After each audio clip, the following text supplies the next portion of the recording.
Hustling is the deceptive act of disguising one's skill in a sport or game with the intent of luring someone of lesser skill into gambling. For the most part, this series is based around my opinions on topics, and I typically rant and go on about it for longer than needed. But today is an exception. Magic hustling, card hustling, or whatever type of hustling you're into is a great way to demonstrate skill in a particular area and also win some stuff from other people. On my channel, if you were to do some digging, you would find, not that far. There we go. You would find a performance I did on my family with the famous trick by David Blaine known as 3-card Monte. The people I was performing for were very confident in that they would bet money if they knew it wasn't a routine, and that's the beauty of magic hustling. Let's be honest here for a minute. Being able to amaze people, but also have the chance of winning something is just as amazing. As I am a magician, I have a lot of fun with this in terms of being where I have the freedom of doing a crazy cool illusion while also making people step back and think, wait a minute, what? Hearts. You're betting on this. So let's say you bet money, so I want you to go ahead and flip your hand over. And that reaction from people is what really drives the reason that hustling is so good. I accept hustlers to do it to make you laugh, be amazed, or to have fun, but I also support magic hustlers that do it for money, but in terms of a fair match.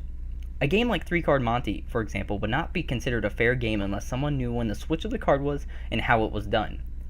A game of 9-ball on a standard billiards table can be considered a fair hustle with the fact that, generally speaking, a person who challenges a hustler to a game of pool typically will have some sort of skill in the game.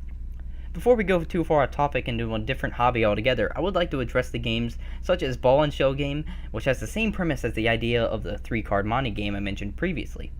Today I'm going to be exposing both of these games and some other popular ones as well in order to teach you how not to be tricked and how to beat the hustler at his own game.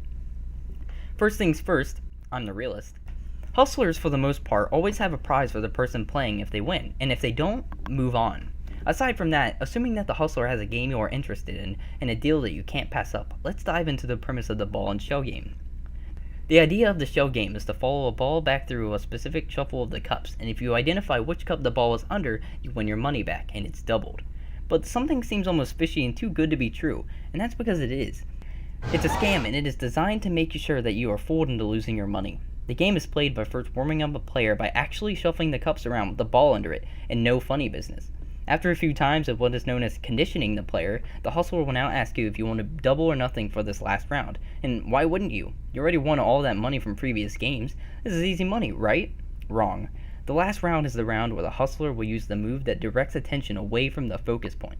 Simply put, if you watch the shell games played at a .25 speed on YouTube, you will notice right away that all they do is to roll the ball into another cup when two cups pass each other.